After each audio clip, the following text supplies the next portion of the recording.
Yo, yo, yo, and we live again, back with another episode of Eavesdrop. Um, this is the Gilded Sages. You have today here myself, Devon Lassine, and then you have my brother back here, Quan the Poet. And today we will be talking about decentering the police. There was some information that came out from a police reform commission as it relates to the District of Columbia. So I wanted to touch base on that, but then also, speak to some of the issues that were going on. I'll be also getting a brief update as I was not necessarily following the trials.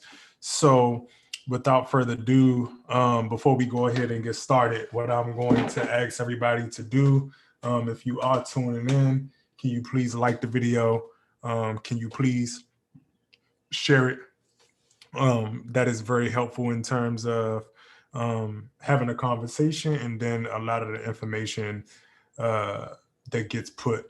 If you are watching this on YouTube or via Facebook, please click the links, the commission reports, as well as the article that we'll be referencing can be found below, as well as the call-in information. If you have any suggestions on top of this police commission reform, and then on top of that, if you had anything to say about the trial. So without further ado, we're gonna go ahead and get into the first article. So go ahead, hit that like button, hit that subscribe button, hit that share button. Please. Thank you. And so the first thing that we're going to be talking about is what you see here is this decentering police to improve public safety. This is a report of the DC Police Reform Commission. I'm going to go ahead. I have not, to be fully transparent, I have not read the whole 259 pages that this has, but I have gotten down to like the first two or three recommendations as it relates to the actual improvements that they are wanting to make. So with that being said, I'm gonna just go ahead and let y'all see the top of it. So just the members, so y'all can know who you have. Robert Bob, President and CEO, former DC City Administrator and Deputy Mayor. Then you have Christy Lopez, Professor from Practice, Georgetown Law, Co-founder and Director. Then you have the members, Elena Bell, Robert S. Bennett, Kent Boye, Samantha Davis, Tina Front, Delonte Golston.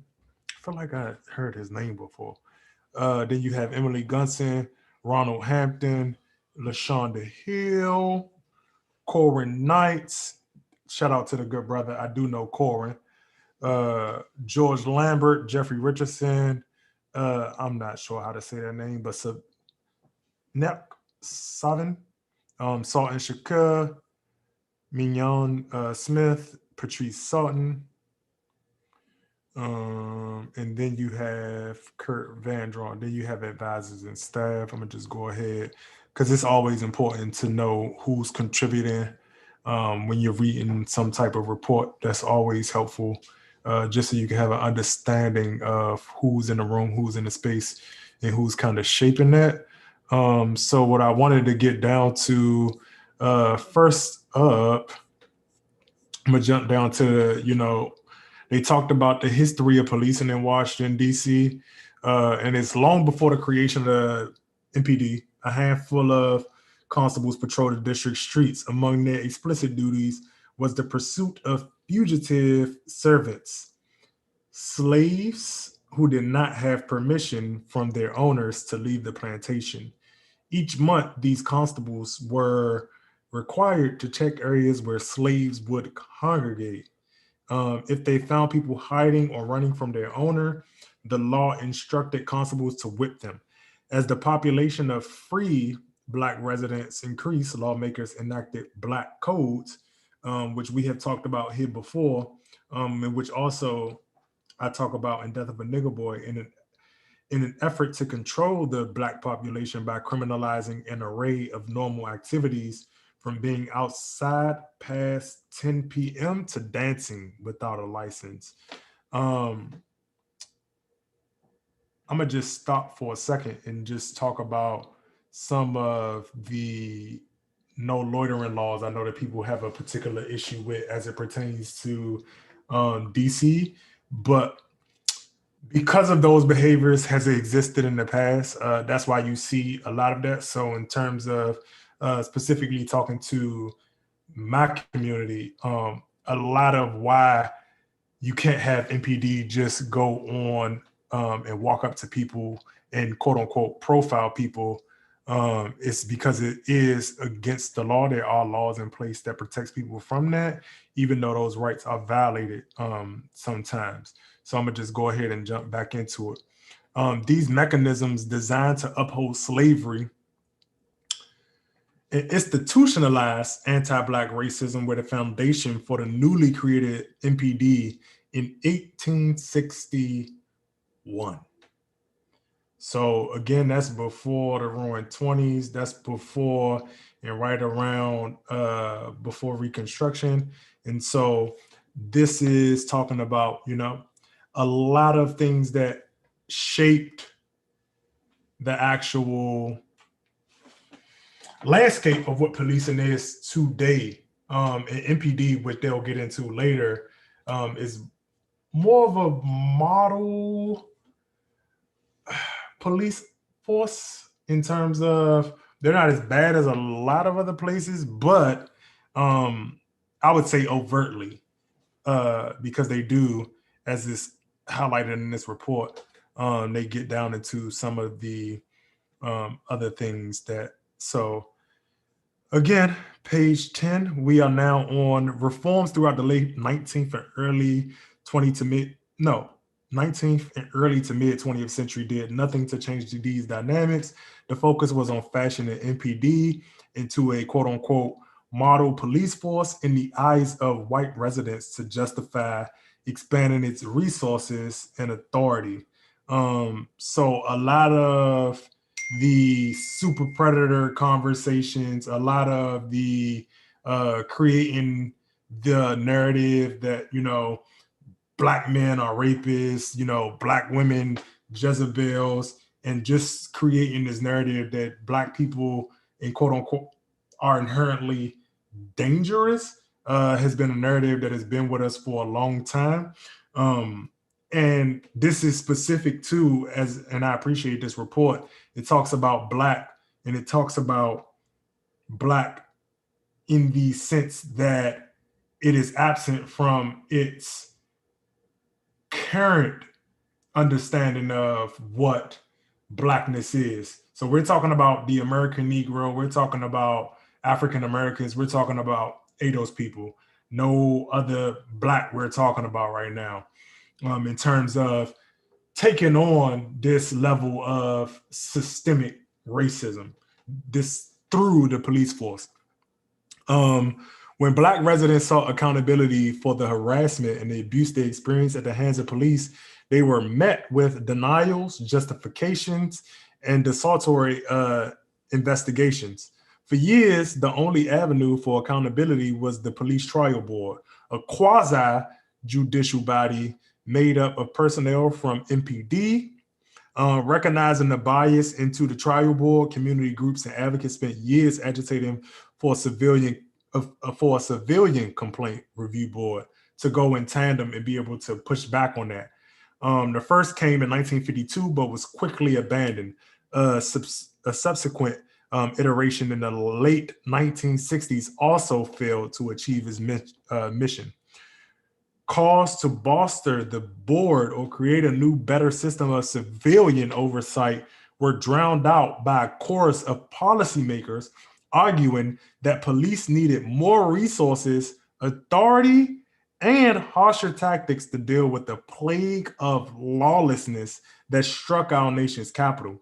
In 1956, the district federal overseers, the three-person board of commissioners appointed by United States Congress, imposed a law on the district that required a minimum number of Metropolitan Police Department officers, which was 2,500.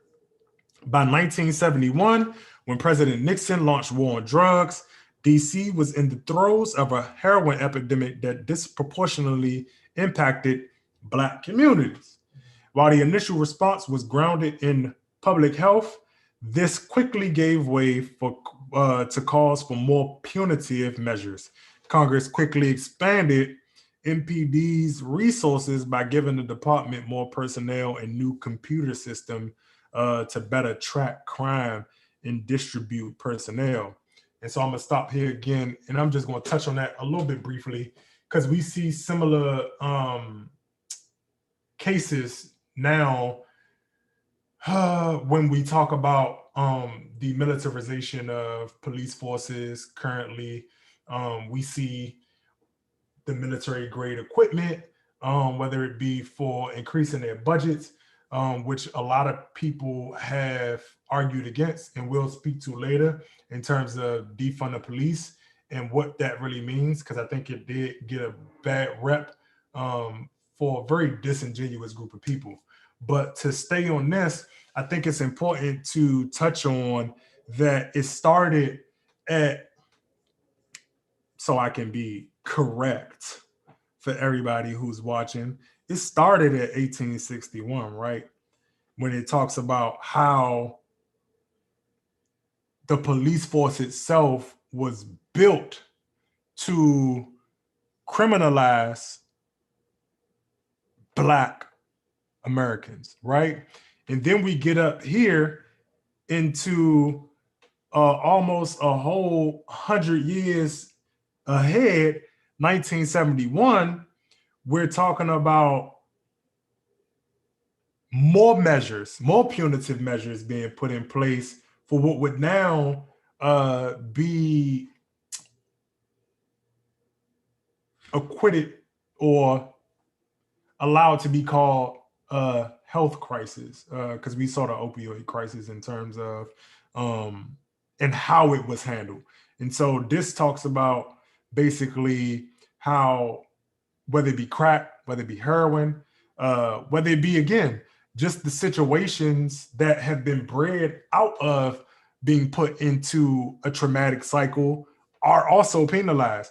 Because when I looked at this and I read it, I was like, I appreciate the commission being able to bring this forward, because a lot of people, especially us as Black Americans, ADOS, the American Negro, we get gaslighted in a lot of ways when we talk about how police treat us, how these outcomes are very lopsided, and how, yes, as a person of color or as a quote unquote BIPOC, which I do not support in terms of that language because it is conflationist and also racist. Everybody should walk within their own identity. But with that being said, you are a casualty of this system that has been put in place to penalize African Americans.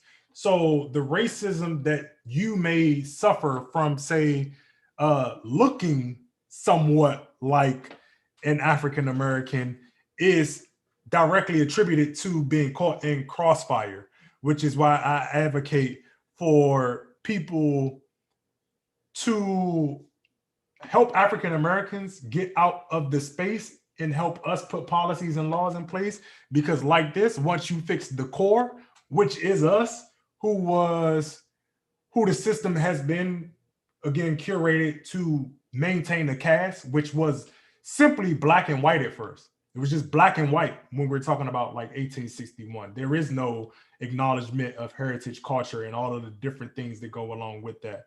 So I would just double down on what it is they're saying and acknowledge the fact that this is a old practice, an archaic practice. But what was you about to, or what did you have to add to that, Quan? And just to add to it, I think people need to realize also that it's manufactured. Like all of these things are pretty much manufactured interactions that police have to do. They have to meet certain things in order to essentially keep their jobs. You know, there's a certain amount of arrests they have to make. There's a quota. So what happens too is that even the ones who would do have to serve within a system that forces them to resort to a lot of the tactics that they have to just for the sheer hitting the numbers mark. So also acknowledging that these transactions within our communities Have been are commodified. exactly and manufactured. So it's not always a sense of, you know, this just being a random thing. Okay. So I'm gonna just go ahead and jump back into the share so y'all can follow along. And so it says at the same time in 1994, a series of reports in Washington Post highlighted widespread dysfunction and corruption within NPD. In part a result of the department's rapid expansion to hire more officers despite the lack of any evidence that this increase in officers would improve public safety. It took a second Washington Post investigation 4 years later to spark change. That 5 article series in November 1998 on use of force by NPD officers was shocking. Officers had shot and killed more people in the previous 5 years than many other larger police departments, including Chicago and Los Angeles.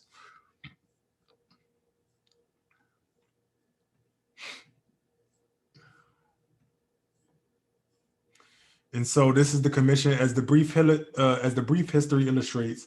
Efforts to reform police have often reinforced or expanded law enforcement's role in systemic racism or eluded the problem altogether by examining police out of context, and have also failed to provide communities what they truly need to be safe and thrive. I'm gonna stop right there, but first I'm gonna read it again. As this brief history illustrates, efforts to reform police have often reinforced or expanded. So it's when you're trying to reform it, it's often doubled down on and expanded in the system, in the commodification of race, right? Or it's just eluded the problem altogether. And by this, we have failed to provide communities for what they exactly need. So I'm going to stop there again and speak to what I think communities actually need. And if anybody wants to call in, head over to either our Facebook page or our YouTube.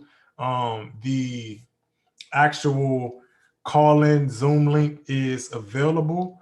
Always looking for a discussion, because for me, I did not necessarily care for defund the police in terms of its rhetoric, because I didn't think it was strategic, but I did agree with the sentiment in terms of the redistribution and reallocation of resources to put it in the hands or in other places that actually address the issues and the traumas. And we're going to get into it later in this report, because the report is expansive. Please go read it.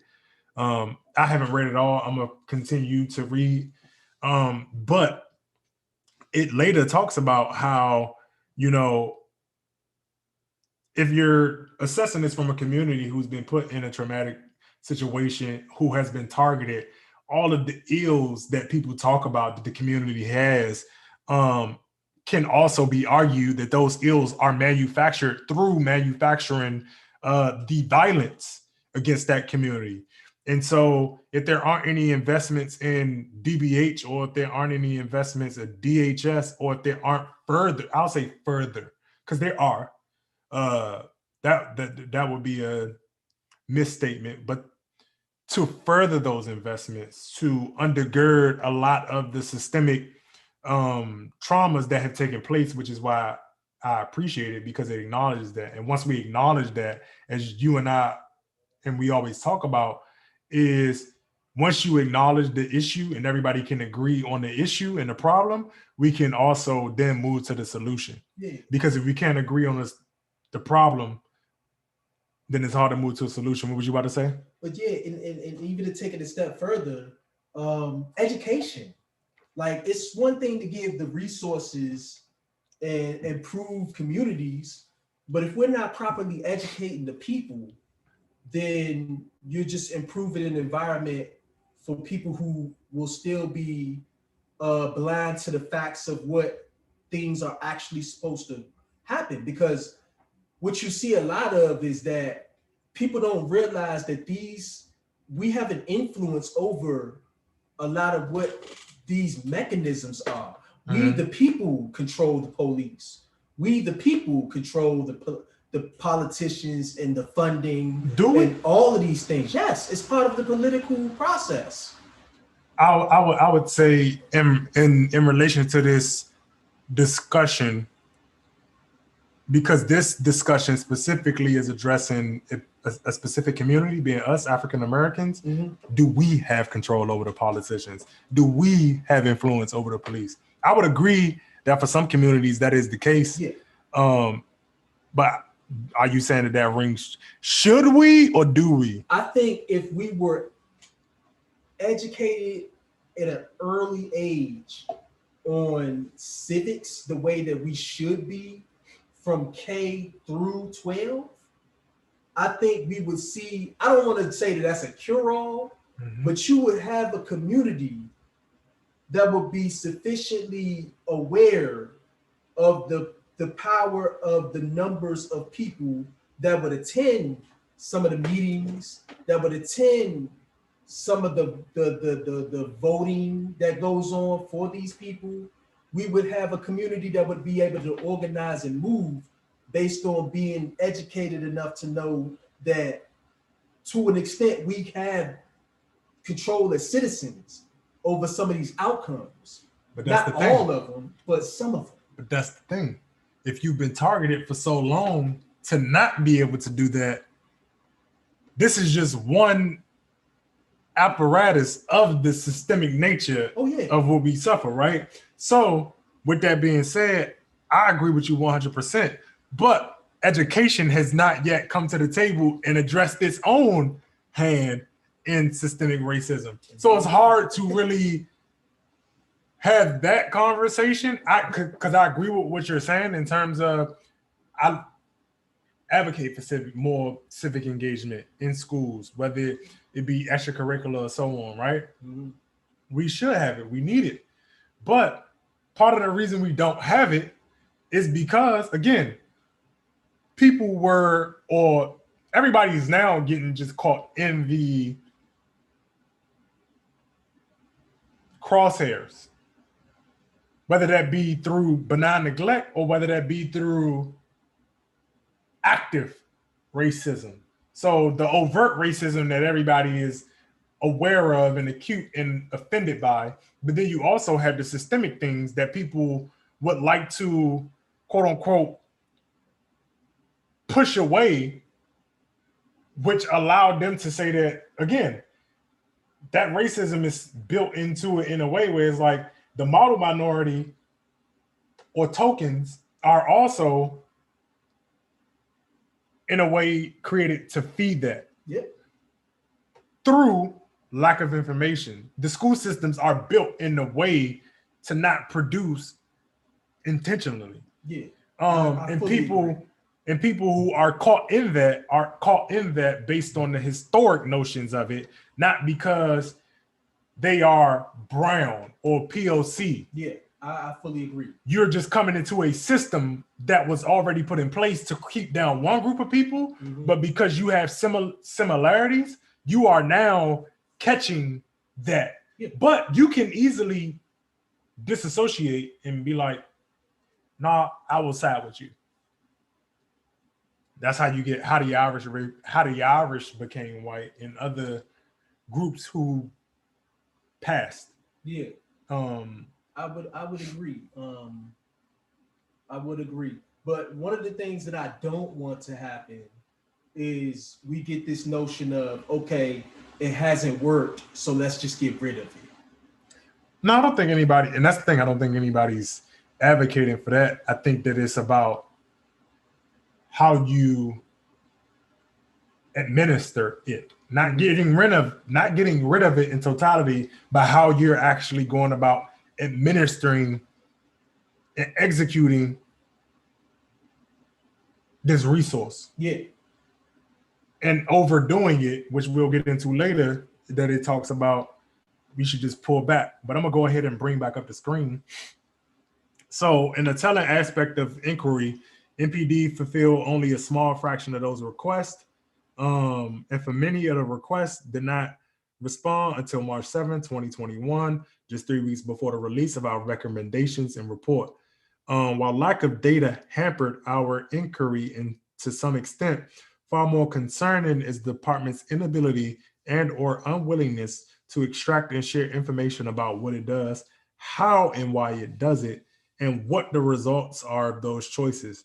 This suggests that MPD is not monitoring itself as it should in order to responsibly guide the department and supervise individual officers, and does not have a culture of transparency, even though transparency is a core aspect of policing in a democratic society.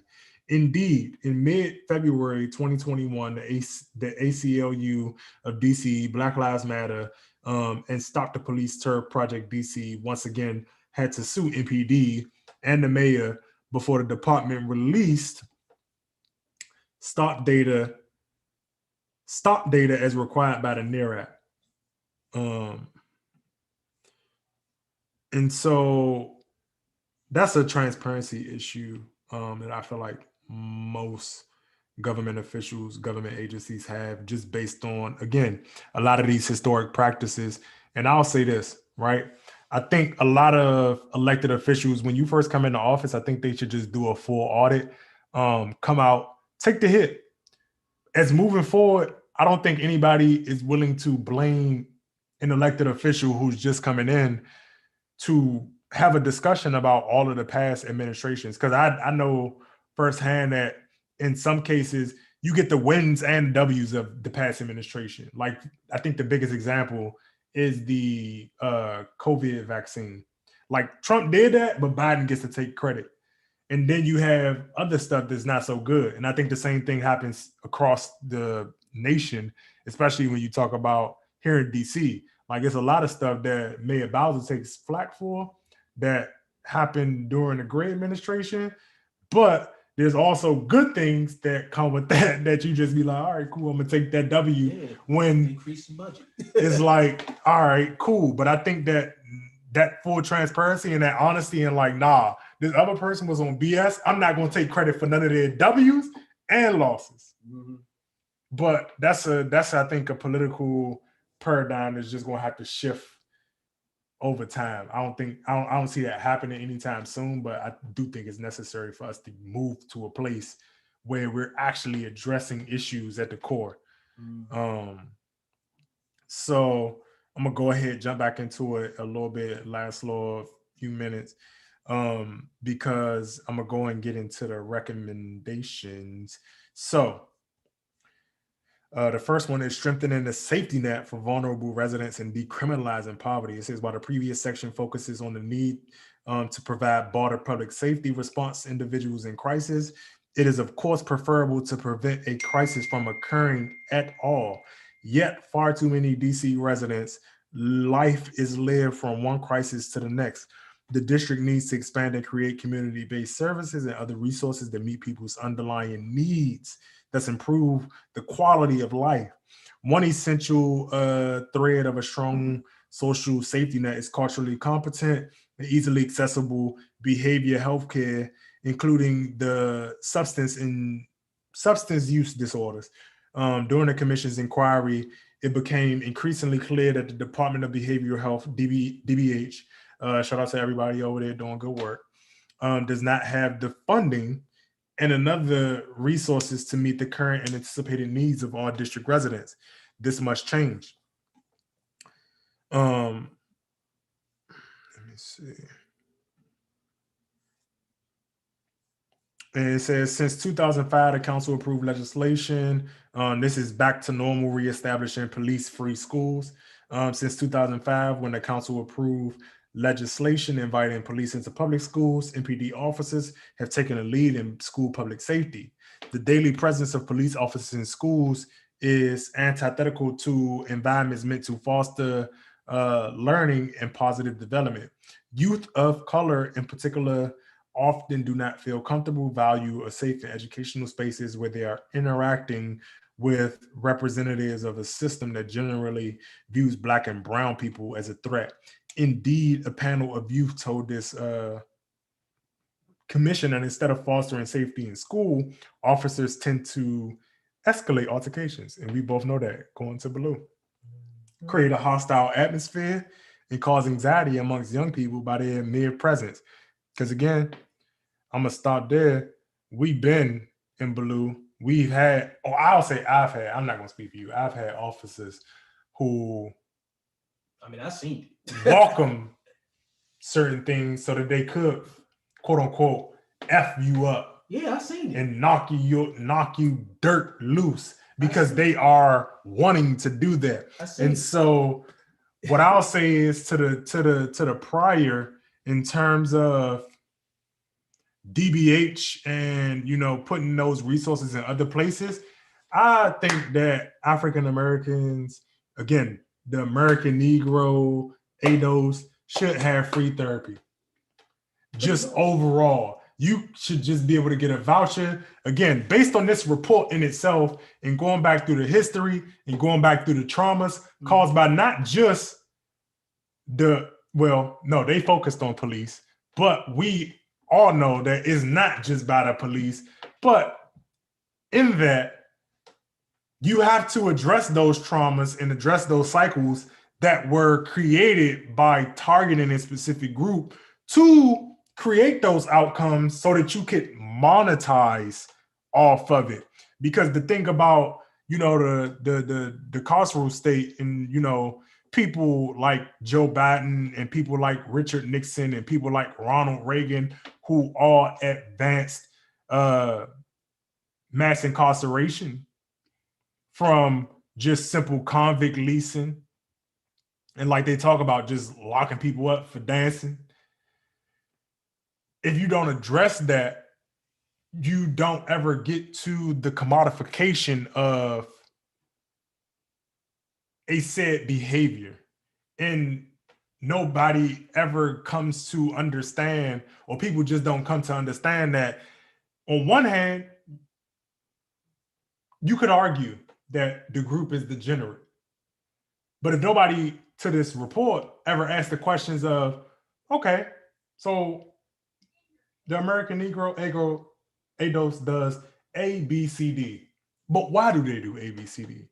Where do these behaviors stem from? Even when, like I always say, when you talk about reading, right? Mm-hmm. It has a lot to do with, I'm sure, a person being killed for being able to read, or somebody teaching them to read. Yeah. And again, that quote unquote NIGGR lover will also suffer consequences. And so there should definitely be a redistribution of resources. And I know you mentioned school earlier. Mm-hmm. So from hearing that, what did you have to say about the school portion of it? Yeah, I get it. Like I was there. I seen the police who pressed people out, and a lot of those times, you know, when we went to school, you had to get your backpack checked, then it went through a metal detector, then you got frisked You had to get your pants pulled up, like the whole nine. Check your shoes, everything. Like I understand what that feels like and how you come to that conclusion. But I just feel like one of the things that we cannot do is just say that, like, I believe in improving the thing, not getting rid of the thing. Because whether we want to agree to it or not, if we live in a community, you will come in contact with these very people. So it is in your best interest to be educated and maybe allow police the opportunity to come inside of classrooms and be a part of the curriculum. I disagree. You think so? I disagree. I think that just like the minimum wage discussion, I think there has to be a sacrifice on the front end. I understand where you're coming from because there has been, their presence is there, yes. Right? So has always been there. But this is the thing. To reform, like they just said, most reform has been met with the appeasing to in past white residents, but also now, as we know, Black people as well as POC people are co-opted through systemic racism, also have a tendency to advocate for more police presence because of the scary Negro, right? With that being said, I think that there has to be a point where you withdraw. And I'm not saying that you cannot have certain programs that police can use to engage the community, but you cannot have them as the first source. To whereas how we were going to school with police being the security, police being in every facet. I don't think they should be in the actual classroom. Now, if there's an after or extracurricular program, or if there is a program that MPD is doing and they want to, say, perform at a school or bring that to a particular institution, perfectly fine. But to have them in and throughout institutions, no. There needs to be a withdrawal of police in that way. Do we have any questions? It says, Nagar says, I would say the same thing about police being stationed on every other block in Ward 8 or in grocery stores. It's traumatizing having the police be so involved in our lives, even if it is in a passive way. Because they do be squatted up in a grocery store. Yeah. And I mean, I get it. I just feel like you don't get the type of politics and outcomes you want by avoiding certain things. You know what I'm saying? It's better to, if I know I have to engage something, regardless, I would rather be educated on how to engage it throughout my life than to not have it at all and then be dropped into a society where I have to engage it as a part of my day-to-day. You know what I'm saying?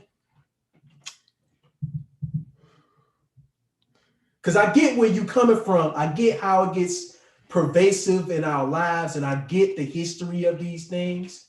But for bad or for worse, police aren't going anywhere. I agree, 100%.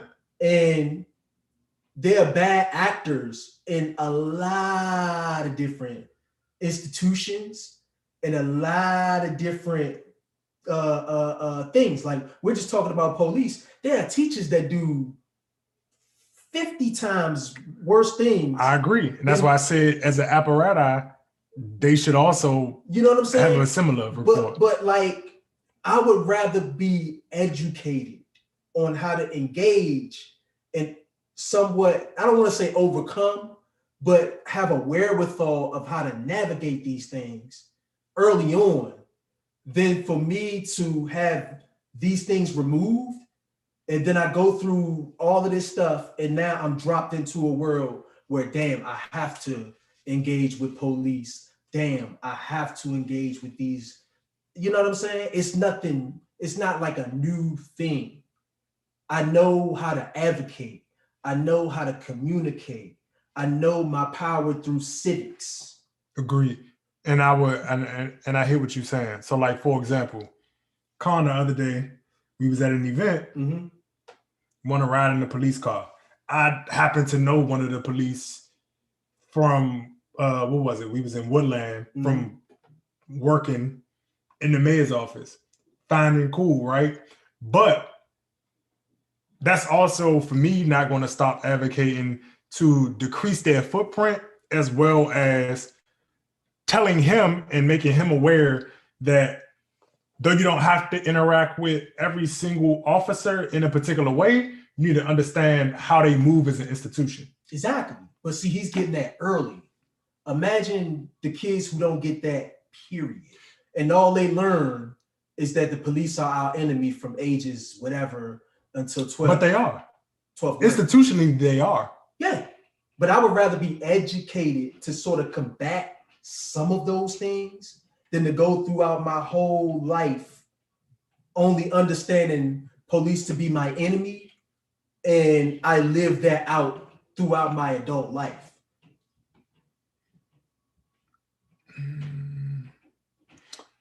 I think you're removing the fact that you can understand the police to be your enemy to be true, but also missing that you can still have a conversation with them. That's what I'm saying. But if you don't get that nuance, like, where do you learn that nuance from?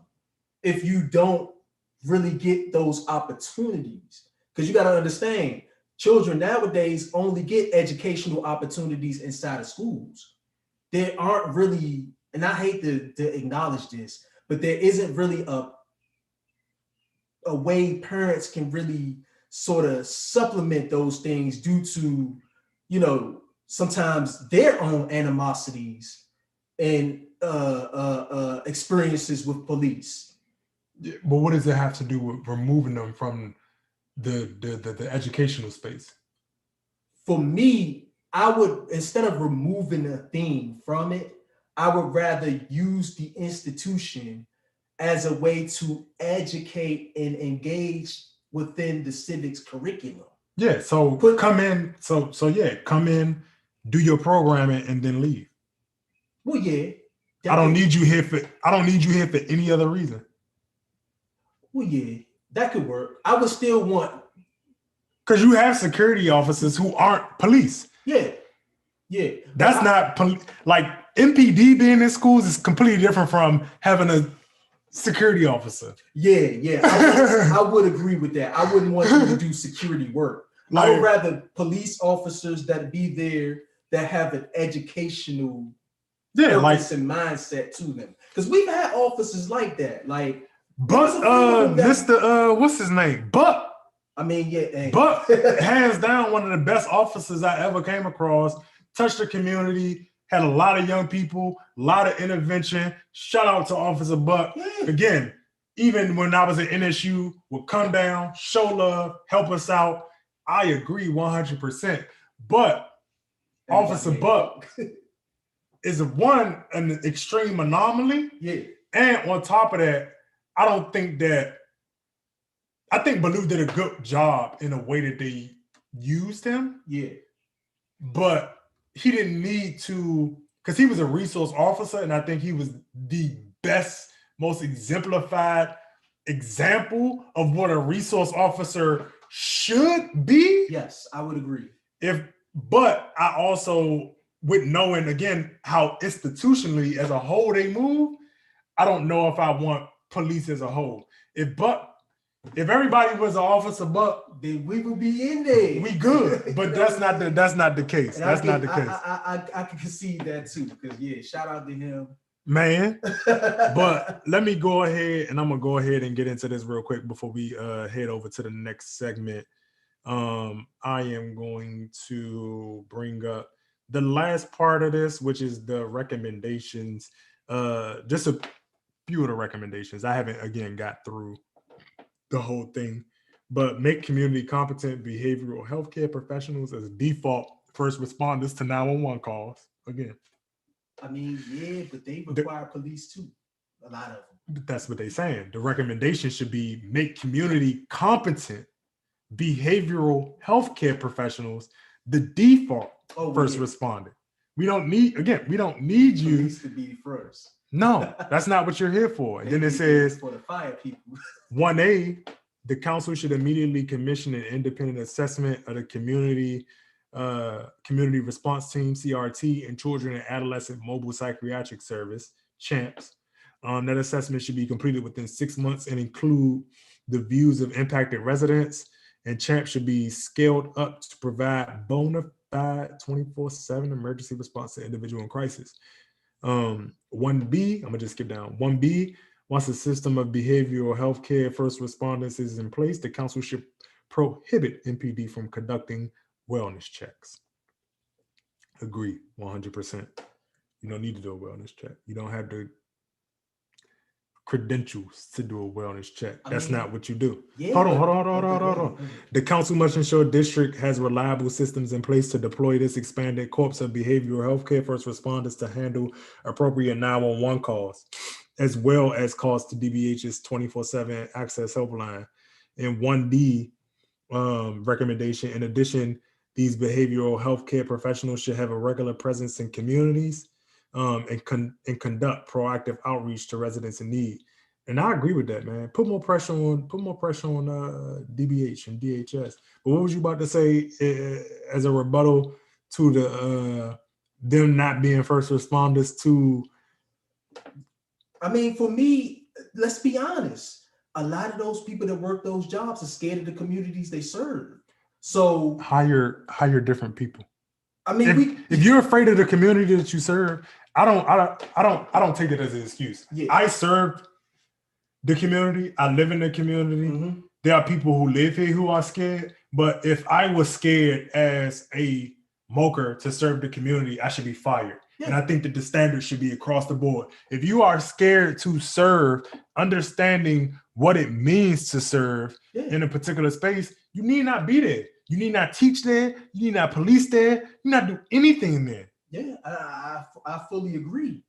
You know what I mean? But hey, when you put it out there that way, because what happens is a lot of those people who do those things that work for those establishments, they won't serve or do what it is they want to do unless there's a police presence that ensures that there's no conflict. There could be bad. No, I understand that part. Yeah. But you could be outside. You don't gotta come, and it could be a button. We got iPhones. If I hold this jump, hold on, what is it?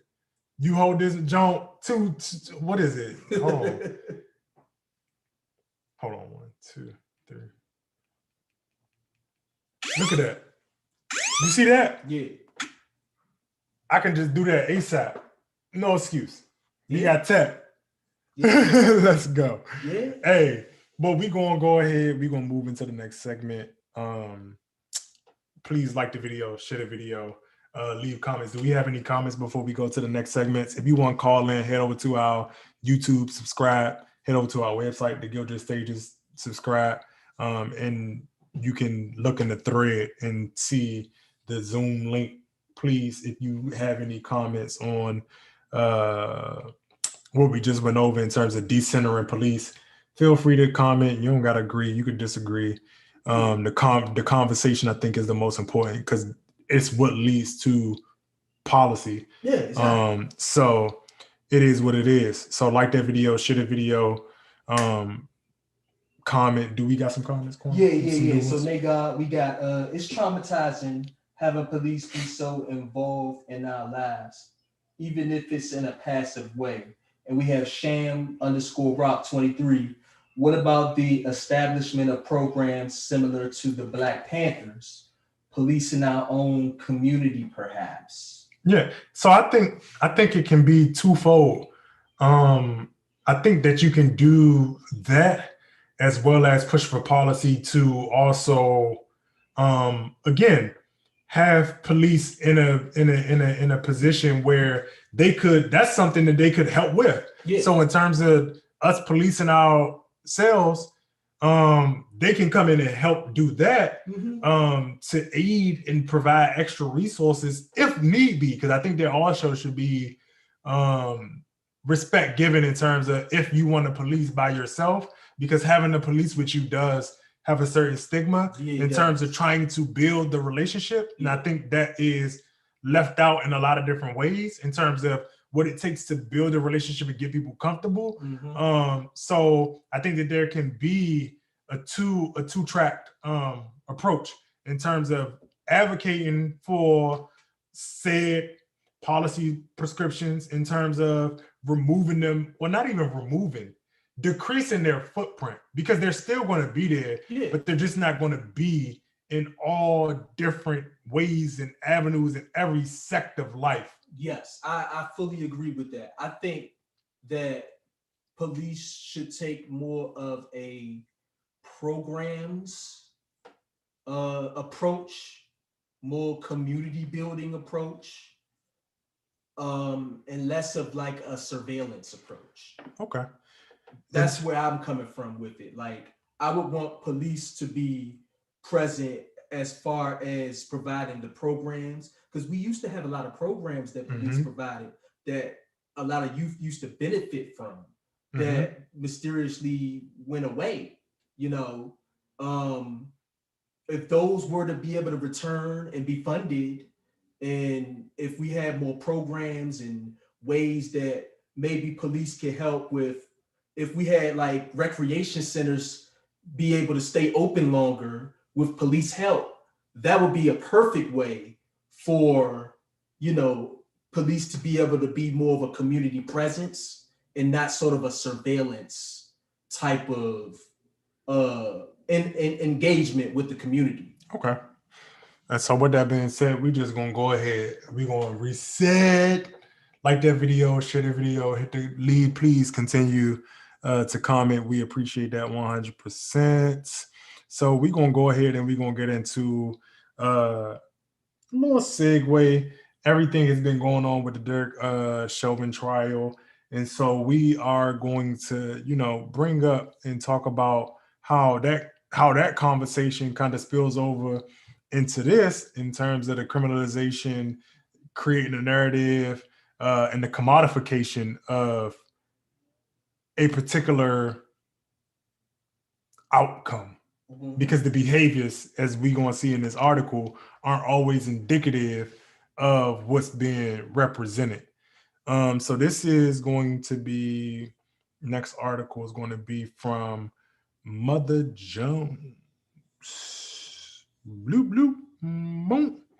Thank y'all for being here with us today. And so this is the myth of the Supernegro comes to Derick Chauvin's defense.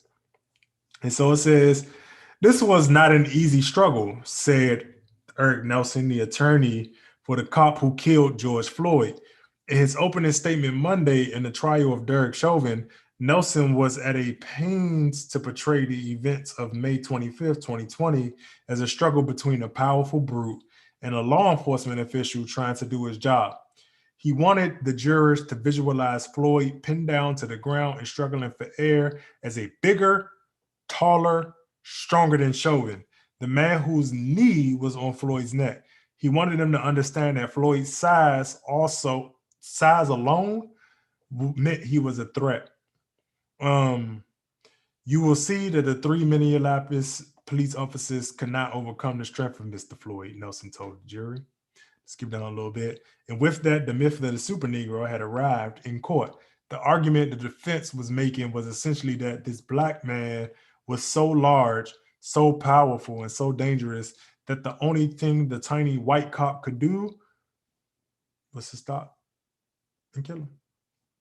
To this day, many doctors believe Black people have a higher pain tolerance, and studies have shown that many people, including other Black people, believe Black people are stronger, faster, and more dangerous than other races in the real world. This idea can be often fatal for Black people. Um, I just wanted to touch on that top because I thought it was interesting. And to be fair, disclaimer: I have not been keeping up with the Derick Chauvin trial. Um, Again, America commodifies that through its media apparatus, through a bunch of different channels. Because once you tune in, they get the ratings, they get the viewings, and then you get the ad dollars. And what we get usually, unfortunately, is a non-conviction. And I didn't necessarily this time around want to expose myself to the trauma. But you've been keeping up. So tell me, like, what has been taking place, especially outside of the ordinary. Because I heard, particularly, I seen a few things on social media. Um, of course, as we are reading now, that they're trying to paint him as the bad guy. Uh, so, like, what's the ordeal? Help So, everybody understand. so one of the things that I'm noticing and just watching what's going on with the defense is that you have people that are literally breaking down in tears describing what happened on the prosecution side to George Floyd and what the defense is arguing.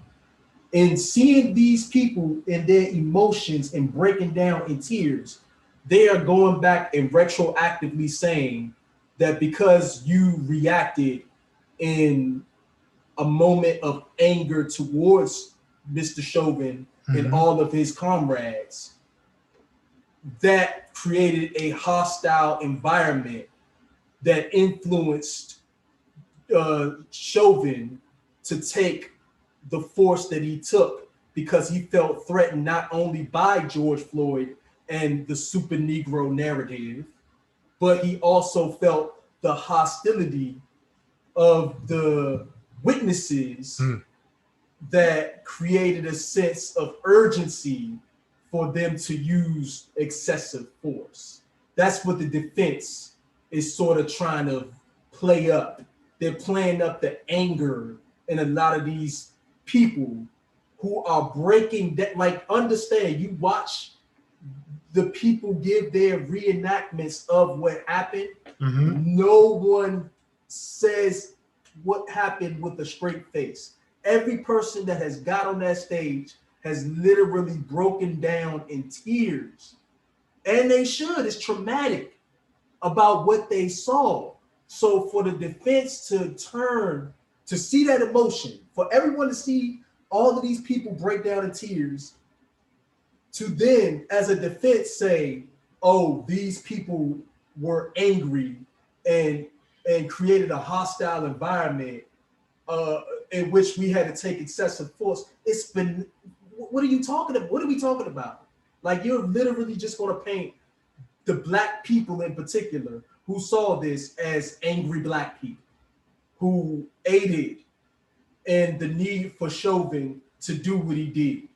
That's literally your defense, is just to play up the angry Black woman and the angry Black man trope against everybody who was traumatized and seeing George Floyd being crushed by Chauvin's knee. Yeah, and to the article, that is systemically what they were positioned and put here in place to do. I think the whole situation is very interesting in itself. I think once I saw from them putting the barbed wire down to cover, I think for me, I got my answer at that point. I got my answer when they put the barbed wire fence down. I was like, oh, okay, cool. That's preparation for quote unquote foolery. nincompoopry to go down. And that's just how I feel. I've watched trials. I'm not going to go and evoke all of these people's names that have fallen at the helm of police. And again, I have uncles, I have friends, people that I went to school with who are police officers, but even them, they understand that they are their own individual and that institutionally, a lot of them, especially from what in the conversations I've had with them, they enter with the intent to and hope to change. But because the institution is so powerful and so strong, and that blue wall of silence and code is so strong in a lot of cases that you can't break through it. And so I'm not surprised by any of it. I'm not surprised by any of what I've seen on social media. We can maybe do a video, a full one after everything pans out, because I do want to be respectful to the family, respectful to everything, the emotions that are across the nation. Because it is it's hard to watch, man. It's very hard to watch. When you have a person who put his knee on a man's neck for what, 9 minutes and some change, and watch the air come out of it, like, or him. Yeah, and it's like, for me, I'm watching this and I'm also juxtaposing this to what's going to happen with the officer that is suing over the Capitol situation, and see that happened yesterday. No, when the insurgents, the insurrection, yeah. I'm looking to see, because okay, on one end you have an officer who was dead to rights wrong that they're allowing defense for, because some of this stuff I don't think you should be allowed to do in court. It's indefensible. But it's America. But then you juxtapose that to an officer who, in my eyes, was a damn hero. In my eyes, if you have all these people who are charging one of the most secure places in the world, and what he's doing, like, what are we talking about here? Like,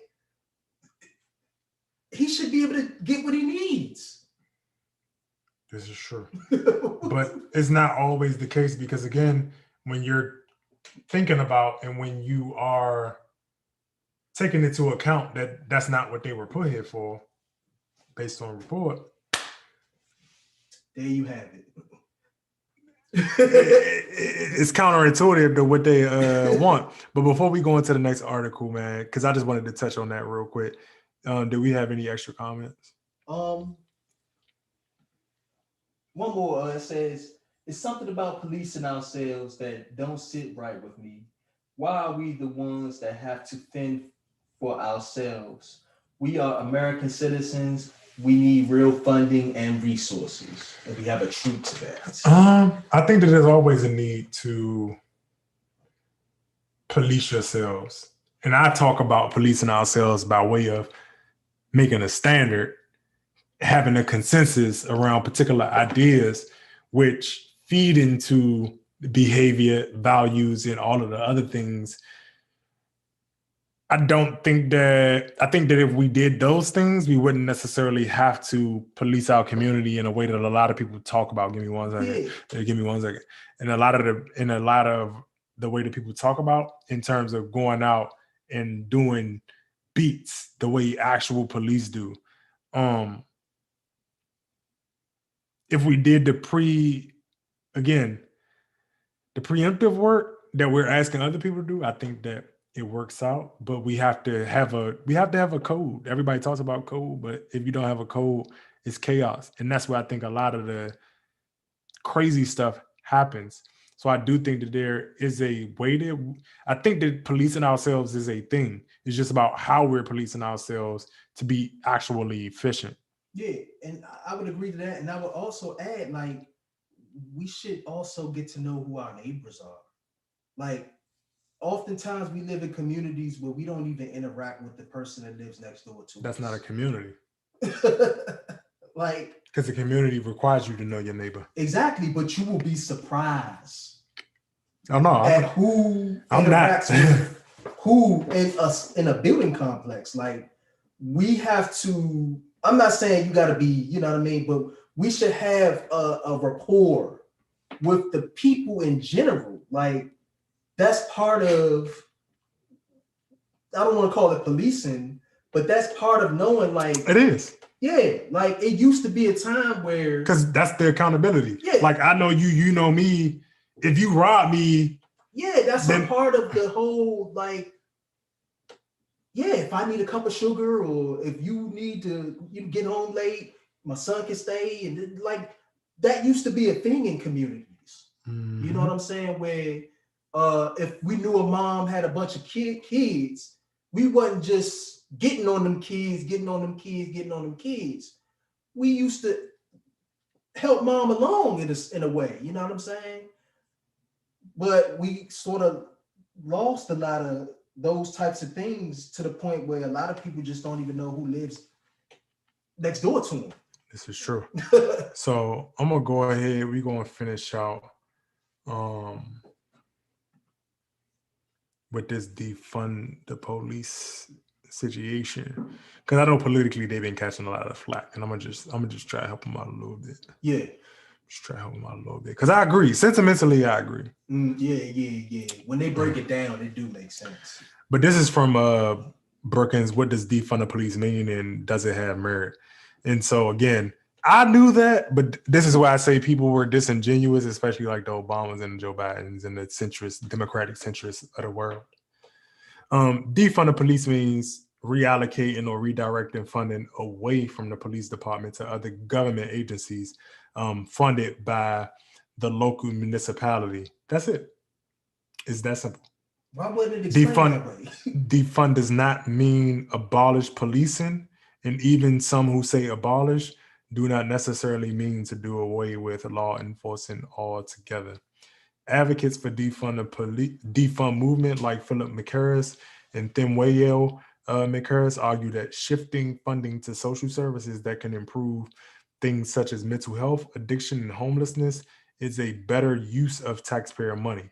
This approach further enhances the push to decriminalize and destigmatize people with mental health conditions and addiction problems. Ever since overcriminalization of people addicted to crack cocaine in the 1990s, some scholars, practitioners, and policymakers have said that this shift is long overdue. The homicide clearance rate. Police officers are not successful as successful as people think at solving violent crime. My Brookings colleagues Andre Perry, David Hasselberger, Carl Romer, and Christian Damianos argue that the failure to prosecute murders police typifies its bad overall track record with solving violent crimes. Approximately 38% of murders, 66% of rapes, 70% of robberies, and 47% of aggravated assaults go uncleared every year. And they speak to a lot of the different or a lot of the same things that the article spoke to in terms of other methods or other agencies that should be used to go ahead and actually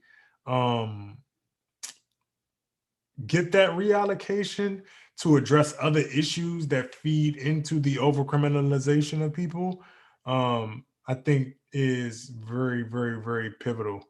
So I just wanted to bring that in just so that everybody could get a understanding that, look, man, defunding the police is not about removing police, simply reallocating resources. And so we don't have any call-ins right now. So what I'm gonna go ahead and do, I'm gonna wait for a second. If you still with us, like the video, share the video, please leave a comment. Go ahead over to our YouTube, subscribe, please, so we can bring more content to you in innovative ways. A lot of these social media platforms don't allow you to do a lot of certain things until you get a certain amount of followers and subscribers. it's poo-poo, but it is the way that it is. So we need your help to get up to it. But Quan, what did you have to take away from, because I know you were making a comment about why wasn't it articulated that way at first? Yeah.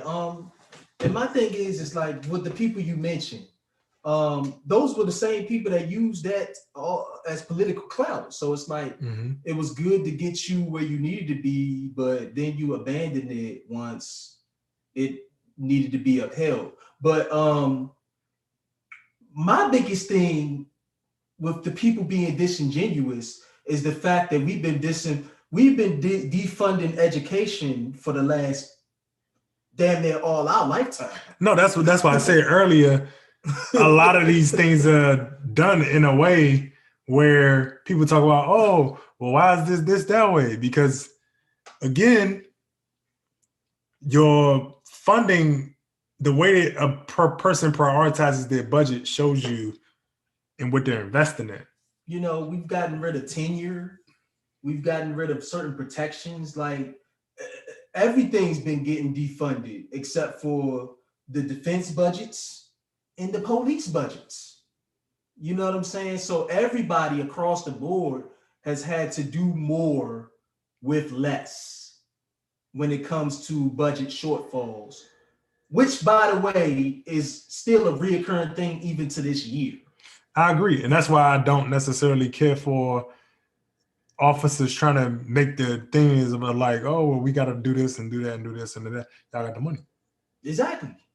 That's why you got to do. If you allow some other people to get the money, get the bag. I don't see the issue with, again, reallocating resources. I think that even though the slogan was co-opted by bad faith actors, I think that people who just didn't want to do it also use it as an excuse to like play dumb. Like there were people who I know who understand nuance. So people like Obama and people like, again, our president Biden, then it's like, son, y'all understand that people aren't calling for the abolishment of officers. And you understand also, because being in the political field, you understand that there are bad faith actors. So don't take a bad faith actor and make that the whole movement, which is just disingenuous. Yeah, it's terrible. Like, why do police officers need tanks? They got taser shields. Why? And that's real talk. They got taser shields. You can Google it. What do you need all of these things to do? Like, to fuck a nigga. Exactly. It's just like, yo, what more do police officers need? Heat-seeking missiles, fucking drones. Like, what more could we give you to do the job of just, you know what I mean? Some of y'all just write tickets. What you need military grade weapons for if you just writing tickets? We're gonna see. But we just wanted to bring it to y'all, the report, talk about, because defund the police was like super, super big over the summer. Yeah. Again, leave y'all comments below. Tell us what y'all think. We would love to hear from you all. Love to have a conversation. And while I'm at it, before I head out, if you are interested in being involved locally, especially in the DC area, go over to dcyds.org. We need people. If you want to be the person that, directs legislation or helps guide legislation, you can join our legislative committee. We have outreach committee. We have a lot of different things that we're trying to get people involved in. But that is one avenue that I'm a part of. And so you can go ahead, do that, join, get in the mix. If you care about any of these issues outside of just talking about them, please, we are here. We definitely need the help. And so with that being said, we're going to head out. It was another episode of Eavesdrop, and I thank y'all for coming, being with us. We appreciate y'all most definitely for tuning in every Saturday. I know this is the prime time. Yes. When you're getting your cocktails, you texting your boo boo, trying to get in, man, trying to get in that late night, yeah. But you know. but thank y'all. We appreciate it. Enjoy the rest of your evening. Be safe. Stay COVID free. And thank you. Y'all be safe.